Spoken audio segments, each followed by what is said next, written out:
12 సంవత్సరాలుగా విజయవంతంగా కామర్స్ విద్యను అందిస్తున్న విద్యా సంస్థ మాస్టర్ మైండ్. బాలేశ్వర్ ఘోర రైలు ప్రమాదం గురించి తలుచుకుంటేనే ఇప్పటికీ గుండెలు అదిరిపోతున్నాయి ప్రతి ఒక్కరికి.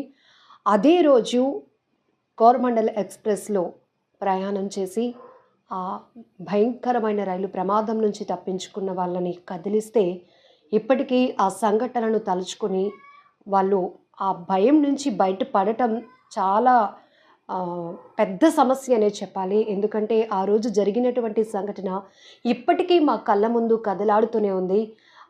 ఏ దేవుడు మమ్మల్ని కాపాడాడో తెలియదు, కానీ కొంతమంది గాయాలతో బయటపడ్డామంటున్నారు. 3 ట్రైన్లు ఒకదానికొకటి ప్రమాదానికి గురవటం, ఇంత పెద్ద సంఖ్యలో చనిపోవటం. మీరు అదే ప్రమాదం నుంచి గాయాలతో బయటపడ్డాం. మీకు తెలిసిందా అండి? ఒకదానికొకటి ట్రైన్లు గుద్దుకున్నప్పుడు ఆ కుదుపులు కానీ లేకపోతే ఏదో జరుగుతుంది అన్నది మీకు తెలిసిందా? ఆ టైంలో మీరు పడుకున్నారా లేకపోతే చూస్తూ ఉన్నారా? ఏం జరిగింది? మేము ఆ రోజు ఫుడ్ తినకపోవడం మేము తెలియస్తున్నాం. ఆ రోజు దానికి ఉదాహరణ ఏంటంటే, ఒక బండి ఎక్కడ ఆగిందో మాకు తెలియదు. బండి రన్నింగ్ ఫాస్ట్లో వెళ్తుంది. అది వెళ్ళడం వల్ల ఏంటి, టచ్ అయిందంటే ఒక బండి భోగి పైకి లేచింది. అప్పుడు మాకు అండర్స్టాండింగ్ అయిపోయింది ఏమైనా జరుగుతుందని. అంటే మా వాళ్ళు చెప్పిన వెంటనే అక్కడ ఆగిన గూడ్స్ బండికి కోరమండలతో అటాచ్ అయిపోయింది. అంటే మా బండి భోగి మొత్తం బోల్తో పడిపోయింది. S1 2 general భోగిలు, S1 పల్టీ కొట్టిసాయి. మాది S4లో ఉన్నాం కనుక అప్పటికి మాకు సేఫ్ అయ్యి సింగిల్లో ఇది అయింది అనమాట. అప్పుడు మొత్తం స్మాస్ అయిపోయింది. మా మీద లగేజ్లు పడిపోవడం, మా వాళ్ళు 4 ఉన్న 5 ఉంటే 5లో 3 కింద పడిపోవడం, దాని మీద ముసలి అందరూ నడిచి వెళ్ళిపోతున్నారు. మా నెంబరు చివరి భోగులు ఉండడం బట్టే మేము సేవ్. అది లేచి ఉండబట్టే, అదే మేము నిద్రిస్తే మాత్రం మేము అవుట్ అయిపోయినాం. దానికి ఉదాహరణ ఎవరు కాదు, మా ముగ్గురే, మా ఫ్యామిలీ వాళ్ళే. వాళ్ళు కింద పడిపోతే వాళ్ళ ముగ్గురు కూడా నేనే సేవ్ చేస్తాను. సేవ్ చేసి పైకి తీసిన తర్వాత మేము పైకి వచ్చాము. ఇంత ప్రమాదం అస్సలు ఎప్పటికి ఇంక జీవితంలో మీకు గుర్తుండిపోతుందేమో. ట్రైన్ ఎక్కలేంత భయం వేస్తుందమ్మా. ఇప్పుడు ఈ స్పాట్ చూసి, ఆ శవాలు చూసి, మా పక్కన ఆ గోళ్ళ అరుపులు చూసి నా లైఫ్లో ఎప్పుడు చూడలేదు. 35 సంవత్సరాలు జర్నీ చేస్తున్నా కానీ ఇలాంటి ప్రమాదం ఎప్పుడు చూడలేదు. అక్కడి నుంచి మిమ్మల్ని ఎవరైనా రక్షించి హాస్పిటల్స్కి పంపించారా లేకపోతే మీకు మీరుగా బయటకు రాగలిగారా? బయటకు వచ్చిన తర్వాత అక్కడ పరిస్థితులు కానీ ఇవన్నీ చూస్తే అసలు ఎలా ఉంది అప్పుడు? మేము పైకి రావడం వాస్తవం అమ్మ. మేము పైకి వచ్చాం. తర్వాత అక్కడి నుంచి ఎన్ఆర్ఐ బృందం ఎవరో వచ్చారు మేడం. ఎన్డీఆర్ బృందం వచ్చి మాకు సేఫ్టీకి ఇంజక్షన్ చేస్తారు. ఇది ఫస్ట్ ఎయిడ్ చేసి తీసుకొచ్చి బాలాచూర్ హాస్పిటల్లో తీసుకెళ్ళారు. అక్కడ ట్రీట్మెంట్ చేస్తారు. తర్వాత రూమ్ ఇచ్చారు. కొంచెం సదుపాయంగా అక్కడ ఉంది. అయినా సరే బాధ, పెయిన్స్ కిల్లర్ అస్సలు తట్టుకోలేకపోయింది. తర్వాత వచ్చి అక్కడి నుంచి మాకు అంతా సదుపాయం బాగా చూస్తారులేండి. లోకల్గా ఉన్న వాళ్ళు కూడా చాలా మందికి సహాయం అందించారంటండి. చాలా సపోర్ట్ చేస్తారమ్మా. అక్కడ గుట్టలాగమ్మా, ఎవరు చచ్చాడో ఎవరితో బతుకారో తెలియదు. శ్వాస చూడడం, బతుకుంటే టీచర్లు వేసి తీసుకెళ్ళి అంబులెన్స్ ఎక్కిస్తున్నారు. చనిపోతే మాత్రం అలా పడేస్తాం. అక్కడ చూస్తే ఆడుతున్న ఎంతవరకు నిద్ర రావట్లేదు. 3 రోజులు పెట్టి అదే గోల, అదే ఒక గోల చేస్తుంది. అదోలా ఉంటుంది. మనసుకి మైండ్లో బ్లాక్ అయిపోయింది. ఎప్పుడు జీవితాంతకాలం ఇంకా బతుకుతానని ఇది లేకపోయింది. మరి మా బాధ భగవంతుడు ఉండబట్టే కాశీ విశ్వేశ్వరుడు మమ్మల్ని కాపాడాడు తల్లి. చనిపోయిన వాళ్ళు చనిపోయారు, పెద్ద పెద్ద గాయాలైన వాళ్ళు చాలా బాధపడ్డారు. ఎవరి బాధ వాళ్ళదేనమ్మా. మాకు నేనే లేకపోతే మా ముగ్గురు ఆ ఫ్యామిలీ చనిపోతారమ్మా మాతో ఉండేవాళ్ళు.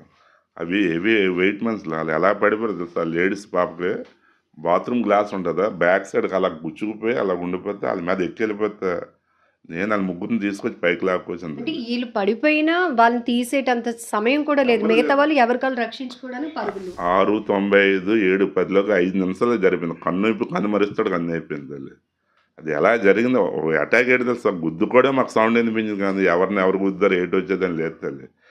నేను S4లో 80 సీట్లు కింద లోయర్ సీట్లో కూర్చున్నాను. మావాడు శ్రీనందుడు 79లో కూర్చున్నాడు. ఈ 2 సీట్ల మీదకి మిగతా ఉంటాయి కదా 6 సీట్ల బ్యాగులు అన్నీ నా మీద పడిపోయి చెవి కట్ అయిపోయింది. అక్కడ హెవీ వెయిట్ రాడ్ తగిలింది. ఇవన్నీ బాడీ పెయిన్స్ మొత్తం బాడీ అంతా తిమిరెక్కిపోయి ఏ టైందో తెలియదు.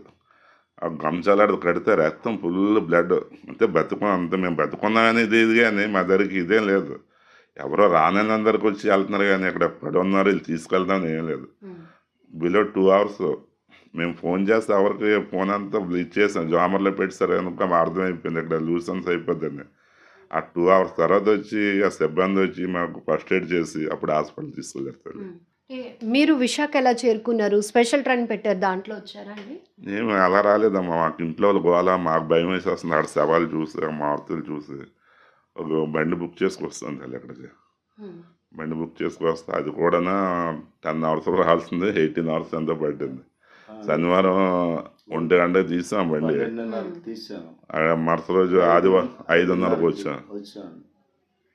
అది వెహికల్ బుక్ చేసుకొస్తాను, ఎప్పుడో చేస్తారని ఇంట్లో వాళ్ళు బాధపడతారని వెహికల్ మీద వస్తాను తల్లి.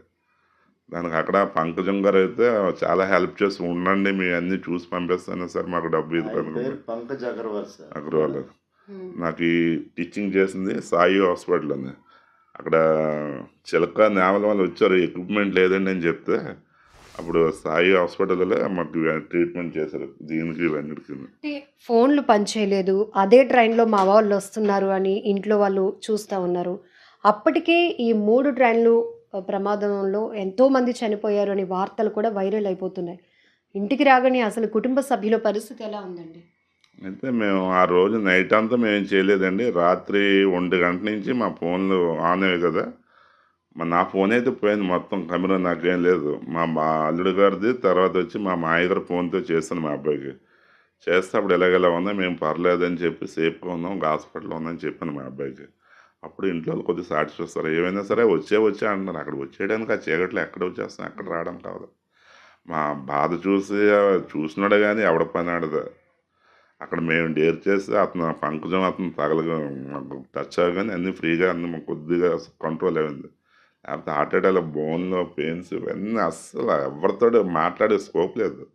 అంత జనాలు అంత ఇది. చాలా వరకు చాలా మంది జనాభా ప్రత్యక్ష నరకం ఎలా ఉంటుందో అనేది. తల్లి ముత్యం గడియల దగ్గరికి వెళ్ళి వచ్చాను సరే.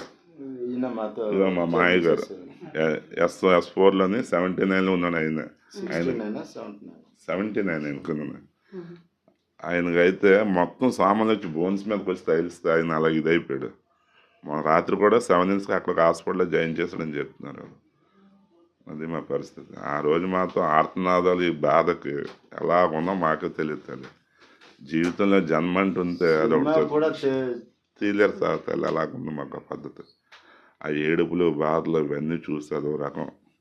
ఇంకా బతికెళ్దాం అనుకోలేదు, మరో జన్మ అంటే ఉన్నది అనుకుంటున్నాం అంతే. మేము అంతవరకు వెళ్ళి వచ్చాము మేము. అది దీన్ని మీరు ఒక పునర్జన్మగానే దానికి పునర్జన్మ బాబు జన్మ తెలియదు, జన్మలో ఇది అనుకోవడం తల్లి. అంతమందిలో మా భోగిలో మేము 8 మంది 5 బతకడం అంటే మాకు ఇది. అప్పటికి ముందేటి తెలుసా, బాలాచోర్లు ఎక్కారు, ఒక 40 మంది ఎక్కిపోయారు. అప్పుడు మేము గసిరి బాబు ఒక దగ్గర ఉంటే బాగుండదు, ముందుకెళ్ళంటారు వాళ్ళు గసిరిన తర్వాత మేము సేఫ్ అయ్యాం. కానీ అది కూడా అక్కడి నుంచి వాళ్ళు వెళ్ళకపోతే మేము కూడా ఇదో అంతా ముద్దయిపోతాం. అది పూజిస్తున్నాం. మా మాయగారు కూడా బాగా దెబ్బలు, కాకపోతే ఇంకా కనిపించలే, కౌకు దెబ్బలు తెలుస్తారు.